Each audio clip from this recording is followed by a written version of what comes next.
Hi, I'm Kate from dailytarotworld.com, and in this video I'm going to share my 7 tips for spicing up your tarot practice.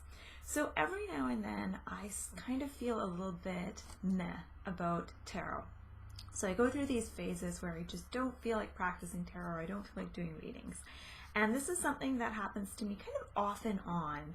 You know, maybe like once a year I go through a phase where I just don't feel super jazzed up and super excited about tarot. So I decided to make this video for all the people who've been studying tarot a while, and also new beginners to tarot who are just getting frustrated with learning the tarot. So here's my 7 tips for spicing up your tarot practice. Number 1 is to take your tarot deck outside. I find that if I get out in my backyard, or if I go to the beach, or I go to a park, I'm just in this different kind of frame of mind, and most of the time I practice tarot either in my living room or my dining room. And when I get out of the house and I go in a different environment, it's almost like my brain is on a higher level of alert. It's more observant. And so when I look at my tarot deck and I study the cards, or I do a reading, I notice things that I wouldn't normally notice if I was just sitting in my living room. So there's something about kind of shaking up your environment a little bit. And if you can't get outside, you know, take your cards to a cafe or the library, but just a change of scenery can make you just more observant with your tarot cards. So number 2 is do something different. I found that I really got stuck in a rut when I was first learning tarot, and the only way I would practice reading the cards is doing readings on myself. And so I would, read for myself multiple times a day on different subjects, and I found that that approach to learning got really tiresome really quickly. And when I discovered tarot journaling and writing about tarot and meditating with the cards, that really kind of opened up a whole nother realm, or a whole nother world of tarot for me, and it helped me engage with my cards in a very different way than I normally would. And I don't know if you hear the noise in the background. It's my foster kitten, and she's digging around in her litter box. I decided to do this video in my cat fostering room instead of upstairs in my office, just so I could be with the kitties, but hopefully they won't be making noise the whole time. Okay, so yeah, do something different. So if you're used to doing just like practicing doing readings, if you're used to doing that as your practice method, try writing about tarot, try journaling, try meditating on the cards. And if you're used to always doing readings for yourself, try reading for other people. Do something different than what you're used to doing. So tip number 3, this is the 3rd tip for spicing up your tarot practice. Tip number 3 is kind of similar to tip number 2, and it is get out of your comfort zone. So whenever you push beyond the boundaries of your comfort zone, that's when things start to get interesting. So this is the perfect thing to do if you're feeling kind of meh, kind of unenthused about your tarot practice. So this depends on what your comfort zone is. So for the longest time, I was really just comfortable reading for myself. And then eventually I challenged myself to read for other people. That was a big step outside my comfort zone. I don't know what just happened there. The kitty just tried to climb the bookshelf. I know for some people, they always like to have their book of tarot card meanings right next to them. This kitty's Cheerio. And sometimes people will be reluctant to, read tarot without the book of meanings right there for them to reference. So if that's, part of your comfort zone, try reading without the book. And another way that you can break outside of your comfort zone is by focusing on the cards that make you feel uncomfortable. So choosing your least favorite tarot cards and really devoting some time to studying those cards and figuring out, what is it that you don't like about them and why do they bother you when they come up. That can be a fun exercise to do.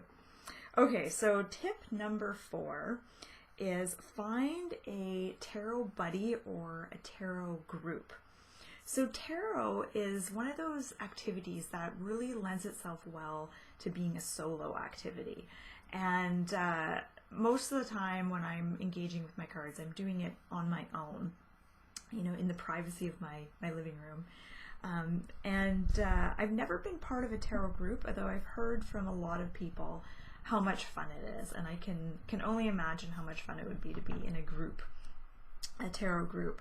I have had a tarot buddy before, so when I first started learning tarot, I had another friend who was also learning tarot, and so we'd get together and we would practice reading cards on each other, and we were kind of about at the same level, I think, so it was good. It was non-intimidating, and it was a lot of fun.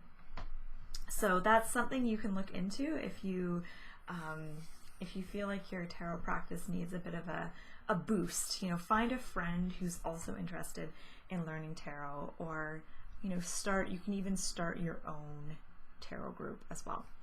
Okay, tip number 5. And I almost hesitated to put this one in there, but I did anyways. So number 5, one way that you can spice up your tarot practice is by getting a new tarot deck or a new tarot book. So this is kind of one of my go-to things. Whenever I'm feeling kind of bored of the decks I have, I'll go online and I'll buy myself a new deck. And what I love about working with different decks is you get to see how the artist has portrayed the certain cards. And every time I get a new deck, it gives me a deeper understanding of tarot and a deeper appreciation for it, because I'm able to see the cards in a different way that I maybe haven't been able to. So that's always a tried and true method of spicing up your tarot practice, or even just getting a new book on tarot can be a lot of fun. I hesitated to put this in there because I feel like sometimes I think we'll fall into the trap of just kind of buying stuff to reignite our passion for something, and this doesn't always work. So I have a lot of tarot decks that I've only kind of looked through once or twice, and they just sit on my shelf collecting dust, or tarot books that I've barely cracked. So this isn't always the best option, but it is something that does work sometimes.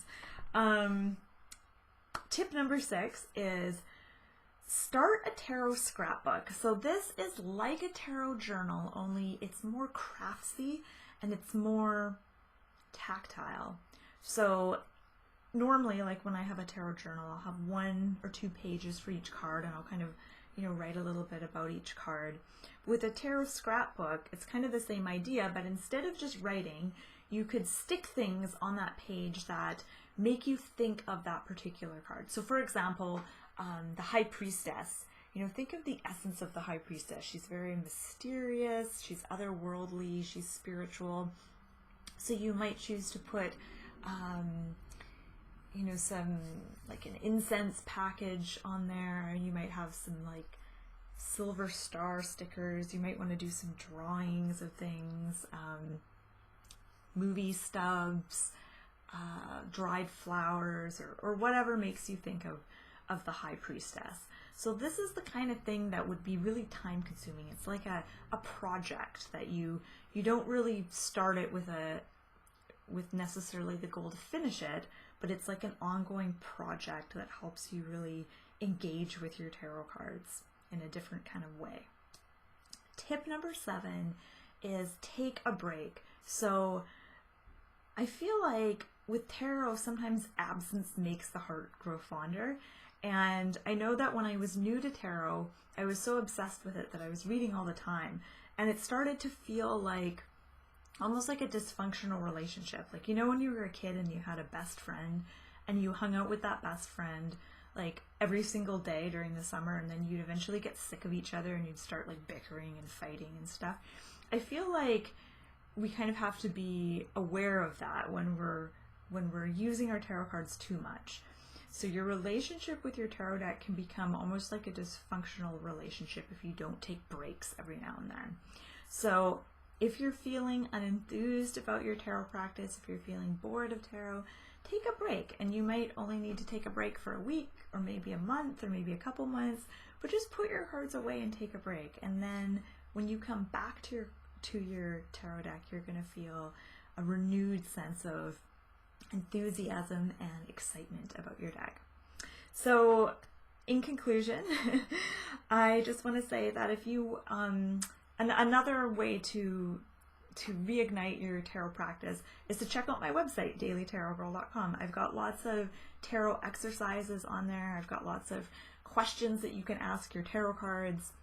I've got tarot spreads, tarot card meanings, a whole bunch of fun stuff. So if you haven't checked out my website yet, I'm going to put the link to my site in the description box just below this video. So I hope you've enjoyed this video. I hope you've learned something, and I hope it's given you some ideas of ways that you can boost your excitement and enthusiasm for your tarot practice. So thank you so much for watching, and have a good afternoon.